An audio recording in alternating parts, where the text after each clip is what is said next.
Storyblocks Audio.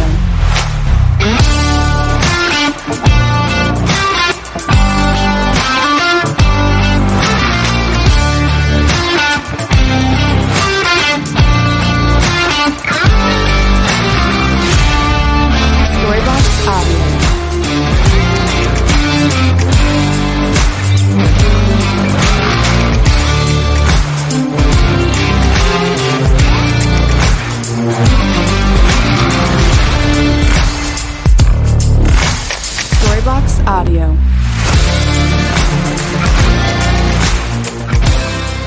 Bonsoir mesdames et messieurs, ravi de vous retrouver sur la Star 5 TV et dans votre émission La Ligne Médiane. Une émission sportive qui vous décortique toute l'actualité sportive guinéenne, africaine et aussi internationale. Aujourd'hui, dans notre première partie, on va s'intéresser essentiellement de l'attaquant guinéen Serhou Guirassy qui impose sa suprématie de buteur dans le championnat allemand en Bundesliga, mais aussi dans le Big Five du championnat européen en inscrivant ici 10 buts en seulement 5 matchs. Et c'est quelque chose que nous nous intéressons, celle de savoir est-ce que l'attaquant guinéen pourra ici s'adapter dans cette même lancée jusqu'à la fin du championnat, mais aussi qu'attendent les Guinéens de lui lors de la Coupe d'Afrique des Nations qui va se tenir du côté de la Côte d'Ivoire en janvier 2024.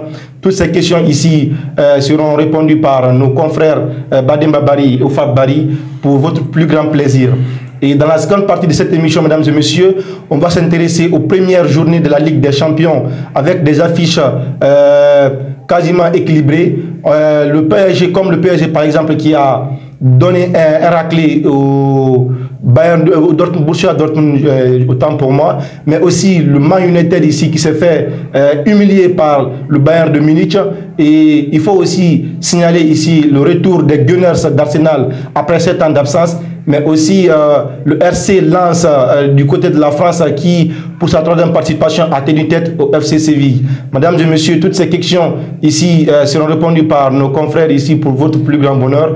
Et encore une fois, mesdames et messieurs, bienvenue. Sans transition, on va s'attaquer directement dans notre premier sujet. Mais avant de parler de Serhou Guirassy, mesdames et messieurs, on va d'abord essayer de parler de la Coupe d'Afrique féminine qui doit se tenir très récemment du côté du Maroc. Et nous avons ici Ofab Bari. Ofab Bari, la Coupe d'Afrique féminine qui doit bientôt se tenir. Qu'est-ce que vous en savez dans cette compétition africaine qui est peut-être peu médiatisée, si on peut le dire comme ça? Voilà, merci et ravi en tout cas une fois encore d'être parmi vous ce soir. La CAN féminine en tout cas a pris son envol lors de cette première journée, en tout cas du côté de Conakry, dont le Sili, en tout cas le Sili féminin s'est imposé sur un score fleuve de 8 buts à 0. 8 buts à 0 voilà, donc nous avions également plusieurs scores qui nous ont, en tout cas, qu'on a suivi lors de cette première journée, notamment nous avions le Togo qui s'est défait de cette formation djiboutienne sur un score de 7 buts à 0. Également, la Tunisie a donné la même correction au Niger féminin. Voilà. Et le Mali qui a battu la formation centrafricaine sur un score de 7 buts à 1. Également, le RDC s'est défait de cette formation de Bénin sur un score de 2 buts à 1. Voilà, à la maison. Donc, c'est la formation congolaise qui recevait chez eux. Également, cette formation gabonaise qui a été battue à la maison par cette autre formation du Botswana sur un score de 4 buts à 1. La Côte d'Ivoire, quant à elle, a reçu la formation tanzanienne à la maison, dont elle s'est en tout cas défait de la Tanzanie sur un score de 2 buts à 0. Et la formation capverdienne, en tout cas, a malmené cette autre formation libérienne, en tout cas sur un score de 3 buts à 0. Et quant à la formation sénégalaise, elle a tout de même trébuché lors de cette première sortie à la maison face à la Mozambique. Et le Cameroun également a battu cette formation kenyane chez eux sur un score de 1 but à 0. Alors, il faut rappeler en tout cas que lors de cette première journée, la Guinée a inscrit en tout cas plus de buts à la maison contre cette formation de l'île Maurice. Ok, 8 buts à 0 si les informations sont bonnes. Bademba, pourquoi tant de scores dans ces compétitions féminines, tant de buts? Qu'est-ce que cela vous inspire?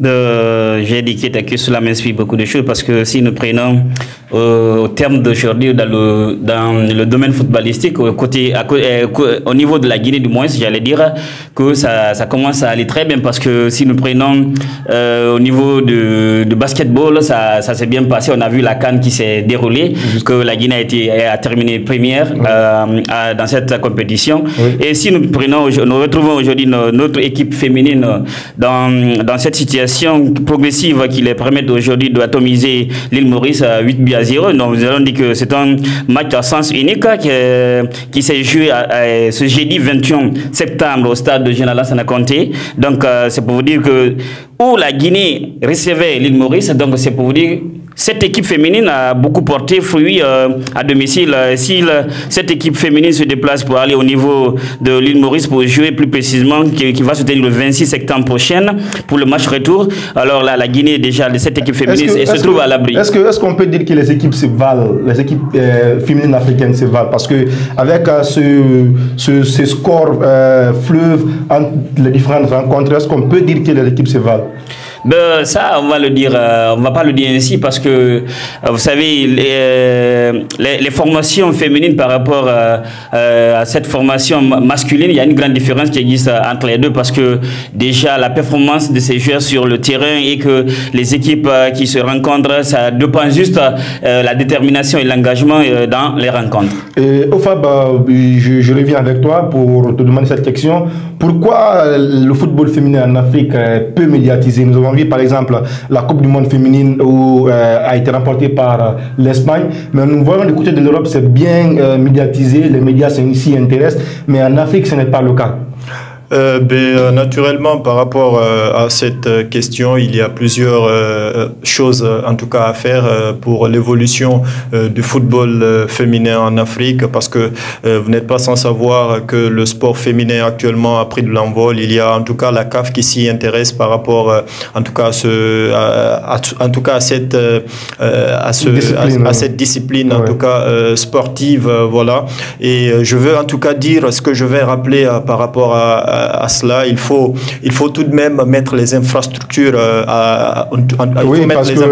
c'est ça, c'est les infrastructures. Exactement, il faut mettre les infrastructures à la disposition de cette discipline parce que si vous prenez l'exemple du côté en tout cas de la Guinée, il y a un manque de financement et également le championnat. Et pas seulement du côté féminin, même l'équipe nationale a des oui, exactement, mais vous savez, du côté de la Guinée, ça tarde tout de même. Il n'y a pas un championnat adéquat en tout cas sur cette base, sur cette discipline féminine. Il y a un moment où il n'y a même pas eu de championnat et ça tarde en tout cas à commencer. Et c'est en tout cas un temps idéal pour moi de saluer une certaine dame qui se bat en tout cas pour rayonner en tout cas ce sport du côté de la Guinée. Il s'agit en tout cas, si j'ai bonne mémoire, en tout cas le nom m'échappe. Non, il faut remercier les bonnes personnes qui s'y intéressent parce que comme vous n'êtes pas sans savoir que le football aujourd'hui évolue en crescendo, donc il faut toutes ces personnes ici de bonne volonté et tous ces partenaires qui se donnent la main pour donner ici une valeur à voilà, il faudrait remercier ces personnes qui se battent corps et âme, notamment Yaruga Kamara qui ne cesse en tout cas de médiatiser ce sport féminin du côté en tout cas de la Guinée. C'est très bien. Et ce sport, nous pensons et nous espérons que ça va prendre de l'ampleur dans les prochaines années à venir. Et sans plus tarder, Bademba, je reviens avec toi et ce n'est pas un secret de polichinelle pour personne. L'attaquant guinéen Serhou Guirassy, comme je le disais dans mon introduction, est aujourd'hui le porte-flambeau de son club Stuttgart du côté de l'Allemagne. C'est le joueur ici qui a parvenu à marquer 10 buts en seulement 5 matchs. Qu'est-ce que cela vous inspire, Bademba? Cela m'inspire de façon très grande parce que quand on voit un grand joueur de telle sorte arrive à se hisser sur la chaîne internationale, cela permet à la Guinée d'être vue partout dans le monde parce que nous avons vu le temps passé Didier Drogba, les Samuel Eto'o, au niveau des grands championnats européens, ils sont très bien affichés. Justement. Si aujourd'hui nous retrouvons Serhou Guirassy sur ce siège, nous allons dire que cela donne plus de vues à la Guinée. C'est une grande opportunité aussi pour la Guinée parce que si nous prenons le parcours de Serhou Guirassy ainsi, nous allons dire que c'est un joueur déjà qui a été été coopté par la France dans ses débuts. Donc, il a préféré la Guinée. Oui, il n'est pas la seule personne. Même Diaby aussi a été appelé, mais finalement, on voit que les deux Guinéens se retrouvent au niveau de la Guinée, ils se retrouvent là. Et par exemple, Serhou Guirassy, il a joué à Amiens aussi. Après cela, nous avons sur les LOSC de Lille en 2019. Ils ont joué contre Marseille. Là aussi, il les a permis à remporter une victoire, favorisant ici les LOSC à ce niveau. Le 27 août 2020, Serhou Guirassy, pour officiellement, a signé 5 ans au Stade Rennais. Donc, il a été acheté à une valeur de 15 millions pour vous dire que c'est une figure parmi l'un des grands joueurs qui est le joueur le plus cher, je voulais dire, au niveau de ce Stade Rennais. Alors, c'est pour vous dire que dans ce siège même, je vais dire, il fut le joueur le plus cher dans ce club rennais. Et aussi, il a marqué un doublé dans cette rencontre qui les ont permis ici dans la Ligue des Champions d'aller très loin. Ça, c'est très bien. Et pas seulement un buteur, mais aussi un passeur, Serhou Guirassy, qui fait parler de lui. Fab, je reviens avec toi avec cette question. Et la Guinée est qualifiée pour la CAN 2024 du côté de la Côte d'Ivoire. Et avec cette performance de Serhou Guirassy, est-ce que le public guinéen peut compter sur lui? Oui, bien sûr, le public guinéen peut compter sur un Serhou Guirassy, en tout cas, vu ce qu'il est en train de montrer du côté de l'Allemagne. C'est quelque chose à saluer. Il est actuellement le meilleur buteur de tous les 5 grands championnats. C'est quelque chose qui est vraiment à saluer. Voilà, ça serait une très grande fierté, en tout cas pour la Guinée, notamment pour Kaba Diawara, qui ne cesse de ménager aucun effort pour nous faire venir, en tout cas, ces internationaux, parce que vous n'êtes pas sans savoir que il y a plusieurs coachs qui sont passés du côté de Sili National, mais qui n'ont pas pu aller piocher ces talents pareils du côté, justement, en tout cas, de l'international. Et voilà, quand il est venu, il nous a envoyé un Serhou Guirassy. Il y a eu quelques murmures, mais voilà, aujourd'hui, il fait en tout cas la fierté. Et de ce passage, il faut reconnaître que Kaba Diawara a fait de grands efforts, parce que quand vous parlez de l'arrivée de Serhou Guirassy, il n'y a pas que lui seulement, il y a Mokhtar Garabi, il y a Seydou Sow, bien sûr, et tant d'autres. Tant d'autres, exactement. Donc c'est quelque chose à saluer. Vous savez, la Guinée a eu à un moment donné un problème d'attaquant, voilà. Et aujourd'hui, vu ce qu'il prouve, vu ce qu'il fait en club, je pense que ça serait une très grande fierté, ça serait un grand atout pour, en tout cas, les Guinéens de l'avoir lors de la CAN. Espérons en tout cas qu'il ne se blesse pas d'ici là, mais en tout cas, ça va être quelque chose de bon pour eux. Espérons, et c'est de là vient ma dernière question avec toi, Bademba. Est-ce que Serhou Guirassy peut aller sur cette lancée jusqu'à la fin de la saison? Ben oui, je vais dire oui, parce que c'est un jeu serein. Lors la dernière rencontre, j'ai vu comment il s'est manifesté, parce qu'il a marqué hors du zut de la surface de réparation. Physiquement, il est prêt, et mentalement, parce qu'aujourd'hui, c'est le chouchou ici de Stuttgart. S'il ne joue pas, donc on ne va pas parler ici de cette équipe allemande en Bundesliga. Donc, c'est une fierté même pour cette équipe, parce que depuis qu'il est venu sous prêt, et l'année là, parce qu'il les a même permis de ne pas être en relégation au niveau de Bundesliga. Alors, cela permet à cette équipe de Stuttgart de bien aller. Je crois en lui qu'il pourra continuer jusqu'à la fin de l'année. Espérons, et Serhou Guirassy, nous souhaitons que le bonheur, que de bonnes chances, qu'il continue dans cette lancée et pouvoir hausser le tricolore guinéen. Je suis ravi de vous retrouver dans cette deuxième partie. Et sans plus tarder, sans transition, on va s'attaquer directement à notre deuxième sujet, qui est la Ligue des Champions. La première journée qui a eu lieu le mardi et la deuxième journée le mercredi nous ont présenté des affiches vraiment peu équilibrées. Bademba, est-ce que vous pouvez nous rappeler ici les matchs de la première et de la deuxième journée? Oui, avec... C'est cette rencontre de la première journée de la Ligue des Champions. Si nous prenons Galatasaray à jouer contre Copenhague, donc c'est que vous dites, le score était 2 buts partout de parité. Ouais. Le Real Madrid à la dernière minute a pu marquer, qui a été sauvé ici par ce grand joueur provenance ici de Dortmund. Donc Bellingham a rassuré les supporters. Et il faut dire que Bellingham actuellement est devenu le Real Madrid. Bien sûr, c'est lui le marqueur, c'est-à-dire il n'a même pas de poste, c'est selon les internautes. Et aussi si nous prenons côté de Bayern Munich qui a joué contre Man United, le score était 4 buts à 3. Et nous avons vu ici l'erreur commise ici par Onana. Donc il s'est lamenté nous avons vu ce que a fait son défenseur en venant lui donner les encouragements pour dire que le match n'est pas terminé, ils peuvent aller très loin. Et aussi, nous prenons le côté Séville aussi contre Lens, on ne va pas dire la moindre des équipes dans cette Ligue des Champions, mais ça a tenu tête contre FC Séville, un but partout. Et aussi Arsenal contre PSV Eindhoven, le score était 4-0 faveur ici des Gunners. Donc pour vous dire que Arteta du moins ça a bien fait dans ce club anglais. Nous prenons un club espagnol, Real Sociedad, qui a joué contre Inter Milan. Donc le score était un but partout aussi. C'est pour vous dire qu'il n'y a pas eu beaucoup de victoires vis-à-vis ici. C'était équilibré. Bien sûr, c'était équilibré entre les... Même si l'Inter était ici... bien positionné, oui, bien sûr, contre Man City. Oui. Et aussi, nous avons Sporting de Braga qui a joué contre Napoli. Et les Napolitains les ont battus 2-1, qui était comment dirais-je, qui n'était pas à domicile, était à déplacement. Nous avons Benfica qui a joué contre Salzbourg aussi. Le score était 2-0 en faveur de Salzbourg. Oui. Et la deuxième journée, on entame directement le Milan AC qui a joué contre Newcastle. Le score était 0 but partout. Et Young Boys qui a joué contre RB Leipzig. RB Leipzig était en déplacement, les a atomisés 3-1. Et aussi, nous avons le Grand Atlético Madrid qui s'est déplacé à Lazio. Et à la dernière minute, nous avons vu le gardien de but qui porte le numéro 94 et il a marqué le but à la 94 minutes. C'est pour vous dire que c'est... des superstitions. Bien sûr. C'est pour vous dire que Lazio est bien parti dans cette deuxième journée de la Ligue des Champions. Et le PSG qui a joué contre Dortmund, le Grand Dortmund au niveau de la Bundesliga, ils ont perdu, ils se sont inclinés à domicile face au Paris Saint-Germain à domicile 2-0.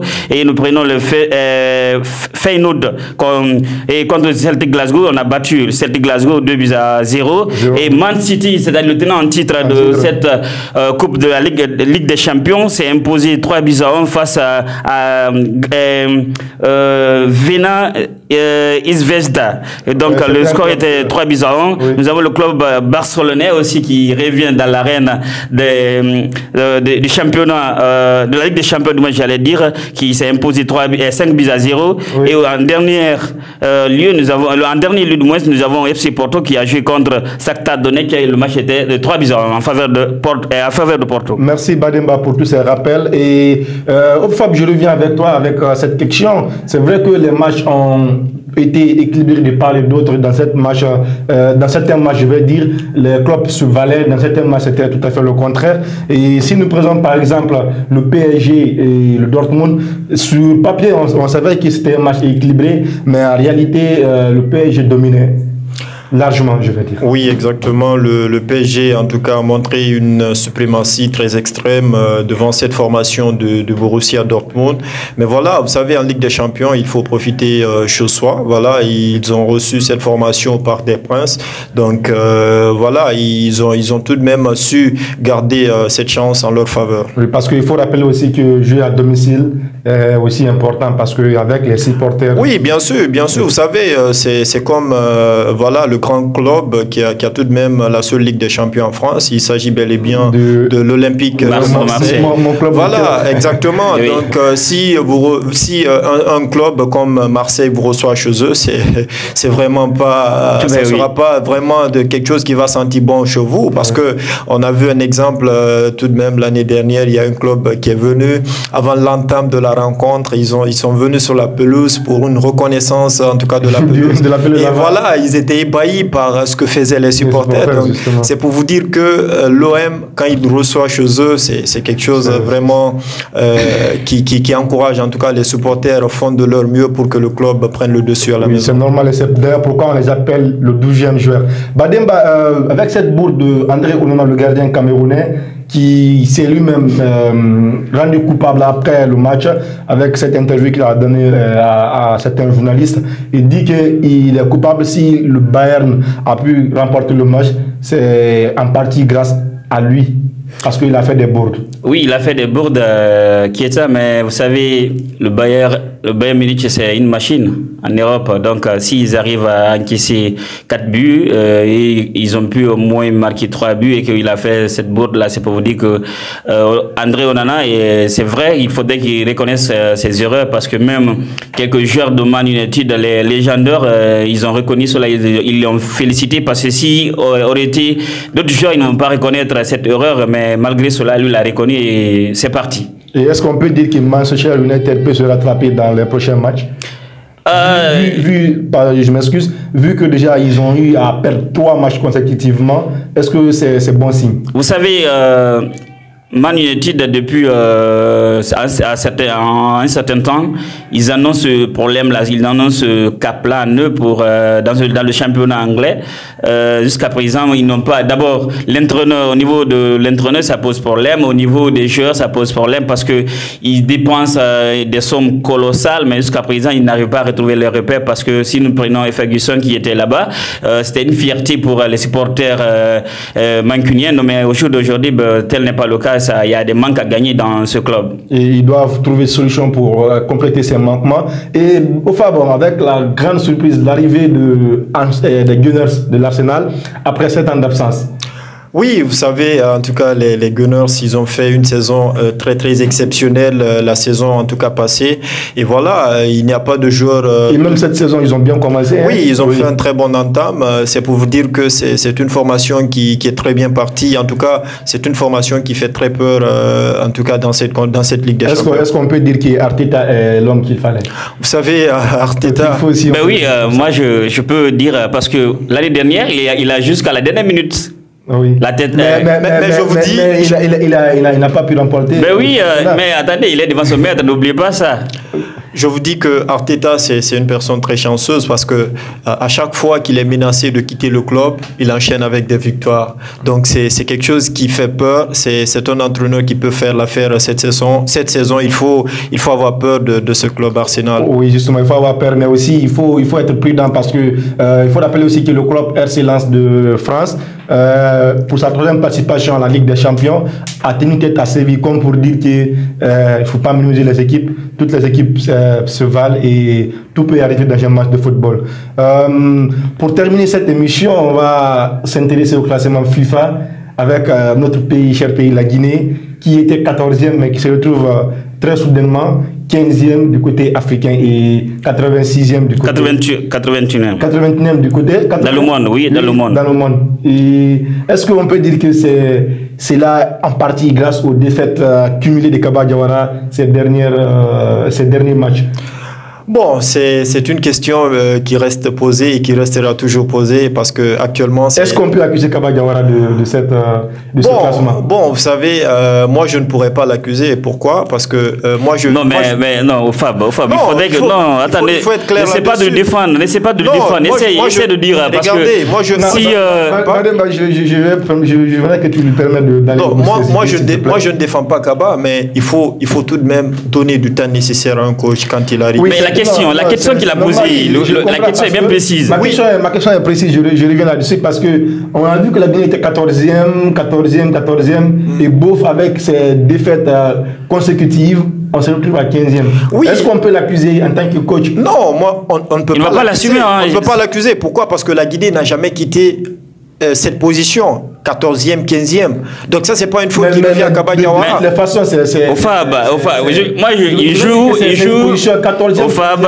Tu ne peux pas comparer le 14e au 15e quand même. Il y a forcément... Oui, on a juste perdu une place. Donc c'est pour vous dire que... Quand même. Oui, c'est pas petit, mais c'est pour vous dire que la faute ne revient pas à Kaba. Parce que le précédent coach qui était là-bas, il n'a pas quitté, en tout cas, la 14e place pour se retrouver dans les 10 premiers. Non. Ok, je vais revenir avec toi dans un coup d'instant. Bademba. Oui. Vous, je vois déjà que vous êtes catégoriquement opposé parce que vous dites que Kaba Diawara est la cause de ce classement, je vais dire. Bien sûr, si la Guinée arrive à chuter d'un point dans ce classement, on va dire que Kaba Diawara en est responsable. Pourquoi je le dis? Parce que si nous prenons son bilan n'honore pas ici sa personne, même l'équipe nationale, même les supporters. Mais attendez, ici, par exemple, regardez, par exemple, ces dernières années, nous prenons la qualification de l'équipe nationale guinéenne. Oui. Kaba Diawara, il a enchaîné 14 matchs.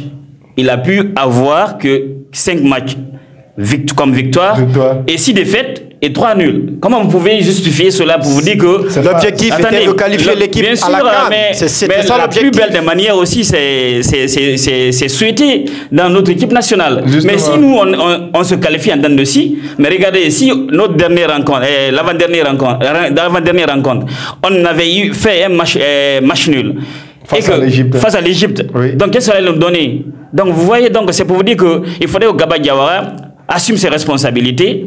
S'il peut mener plus que ça, il le fait. Sinon, il peut quitter à la tête de Sili National. Ah, d'accord. Pas à 3 mois de la CAN.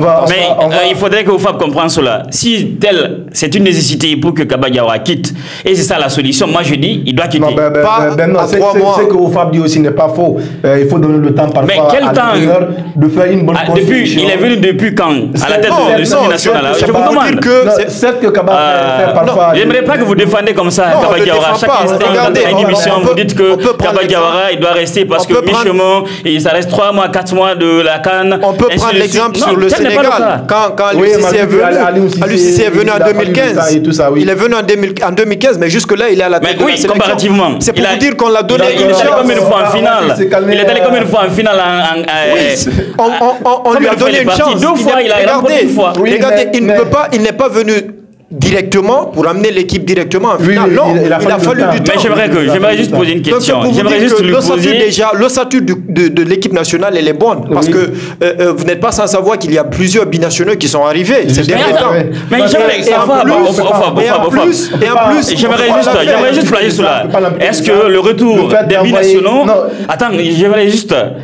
en venir, est-ce que le retour des binationaux, ça c'est une opportunité pour l'équipe guinéenne? Ça je lui pose la question. Et prenons précédemment par exemple, prenons ici le temps de Fendino, de Mansaré. Est-ce que ceux-ci n'ont pas fait l'affaire de la Guyane dans les années 2006-2007? Ils ont fait. Bien sûr, au moins, ils partaient, ils faisaient la fierté de la Guinée, même si on perdait à la dernière minute, mais au moins, on trouvait ici l'ossature de l'équipe nationale, on trouvait ici l'ADN de l'équipe nationale guinéenne. Et aujourd'hui, si nous prenons, c'est-à-dire ce système que Gaba Diawara essaie de mettre en place, des fois, il joue avec 3, 5, 2, 3, 5, c'est-à-dire, on n'arrive pas à comprendre quel est le vrai système qu'il veut mettre en place.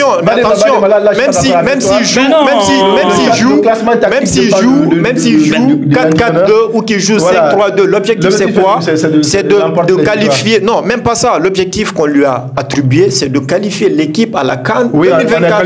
Il l'a fait. Mais il ne faut pas oublier que Badim aussi a dit on s'est qualifié. Non, Fab, c'est un partisan de Gaba Diawara, c'est ça le problème. C'est un partisan. Attention. Il s'est qualifié parce qu'on s'est qualifié. Non, pas parce qu'on s'est qualifié. Attention. Non, tu ne peux pas. Il a donné 10 points à l'équipe nationale. L'équipe nationale a terminé deuxième de son pool. Face à quel? L'Égypte a combien de points? Face à l'Éthiopie. Face au Malawi, le retour c'était combien? Je comprends très bien. Attention, le retour c'était comment? La Guinée, c'est pour vous rappeler. Attention, Bademba, c'est pour vous rappeler que la Guinée n'a jamais gagné au Malawi. C'est pour vous rappeler cela. Et je veux juste... Donc il doit relever le défi ou bien il n'est pas? Il est venu pour ça. Non, le défi déjà, il va être relevé. Pour une part, il a déjà relevé. Pour une part, il a déjà relevé parce qu'il a qualifié l'équipe à la CAN. Et l'objectif, c'est quoi? Le ministre des Sports a déjà tapé sur la table. L'objectif de Gaba Diawara lors de la prochaine CAN qui va se tenir en Côte d'Ivoire, c'est de qualifier l'équipe au dernier carré de cette compétition. De telle manière, je pense que va y arriver. Tu valides de telle manière de la qualification de la Guinée de la CAN 2024, de telle manière, jouer... Peu importe, mais l'objectif est déjà en terme. Merci. On verra bien si Gaba Diawara pourra, n'est-ce pas, répondre à cette demande du ministre des Sports, Béa Diallo, pour que le Sili puisse se qualifier dans le dernier carré, c'est-à-dire les demi-finales, je vais dire. Et donc, je vous remercie tous les deux d'être passés. Et mesdames et messieurs, ainsi prend la fin de ce numéro de ce soir. Espérons vous retrouver la semaine prochaine pour d'autres numéros. Merci et prenez soin de vous. Bye bye.